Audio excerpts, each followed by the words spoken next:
Hello, I'm Brandon Doyle, and this is my third assignment for Introductory into Ammunition and Basic Ballistics. Today is June 18th, 2025. Let's get started. What are the differences between an explosive and a propellant? Well, some of the biggest differences between an explosive and a propellant are explosives cause a rapid release of energy, converting stored energy into kinetic energy almost immediately, causing shock waves, while propellants have a controlled release of energy, converting its energy into gases that are expressed over a short duration. Explosives cause detonation, which is a rapid combustion process that propagates faster than the speed of sound, while propellants undergo deflagration, a combustion process that moves slower than the speed of sound. Explosives, they're mainly used for demolition, mining, and explosive reactions.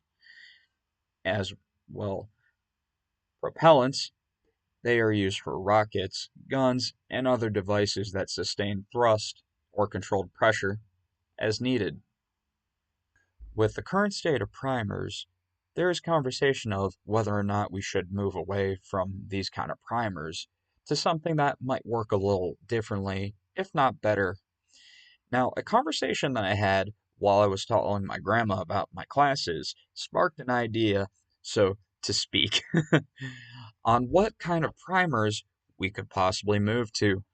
Now, the type of primer I believe we could move to possibly might be an electric-based primer, where once the primer is struck, it could cause a little shock coursing through the inner parts of the casing that would simultaneously ignite all the primer nice and evenly. But to do so, the casing would have to be insulated as to not shock uh, the operator. And since it would be an electric-based primer, we might be able to actually make it reusable, depending on how it's made. Now, as for the primers that we use a boxer, burden, and battery cup. These are the three types of primers that we use every day for handguns, rifles, that are used by both military, civilians, and gun enthusiasts alike. The boxer primer is a standard primer the US states use. As you see in this picture, the boxer primer consists of a cup, pyramid-shaped Advil, primer component, and a foil paper cover. The primer sits in the primer pocket.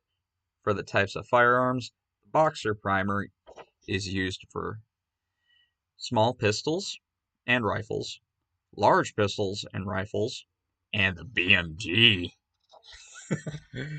that that's wild. All right. The Burden primer is the standard primer that Europe, Asia, and most of the world uses. As you can see in this picture, the Burden primer consists of a cup, primer component, and a foil paper cover. But unlike the Boxer, it has its own integral Advil with two flash holes in either side of the Advil, as well as it can be reloaded, but due to the dual flash hole arrangement, it can be difficult to do so. So, usually just replace it. It makes it a lot easier, but you can reload it. The Burden primer comes in several sizes, but most common firearms are small pistols and rifles, as well as large pistols and rifles. And last, but certainly not least, the battery cup. The battery cup is the standard primer type used in all shot shells, with some muzzle loaders. The battery cup primer is also known as the 209, due to that being the average size of it. As you can see in this picture, the battery cup primer consists of a smaller cup inside of the larger cup, featuring a lip around the mouth and its own flash hole. Like the other primers, it too has its own unique Advil, featuring two legs that butt up against the inside of the outer cup.